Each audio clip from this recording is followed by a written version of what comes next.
সকাল সকাল হচ্ছে আজকে আমার বাচ্চার হচ্ছে স্কুলে হচ্ছে স্পোর্টস ডে ছিল, তো সেই জন্য হচ্ছে রওনা দিয়ে দিচ্ছি। যদিও হচ্ছে সে আগে স্কুলে মানে চলে গিয়েছে, আমরা হচ্ছে পরে রওনা দিয়েছি। আর যে তার মানে এক সপ্তাহ যাবৎ শরীরটা ভালো ছিল না, ভীষণ পরিমাণ জ্বর ছিল। তারপরে হচ্ছে সে খেলার নাম শুনে হচ্ছে তার পার্টিসিপেট করতে হবে, তো সে সকাল সকাল উঠে স্কুলের উদ্দেশ্যে চলে গিয়েছে। আর আমরা একটু পরে হচ্ছে রওনা দিয়েছি।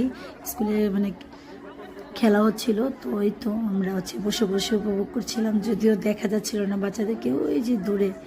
তো দেখা যাক, তার আনন্দটা হচ্ছে তার খেলাতে অংশগ্রহণ করতে হবে। আর বাচ্চাদের এরকম খেলাধুলাতে অংশগ্রহণ কিন্তু তাদের মানসিক শারীরিক সব ধরনের বিকাশে হচ্ছে হেল্প করে। আর প্রচণ্ড রোদ ছিল আজকে।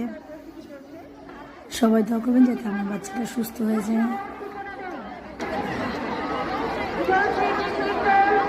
প্রতিযোগিতা বাছাই পর্বে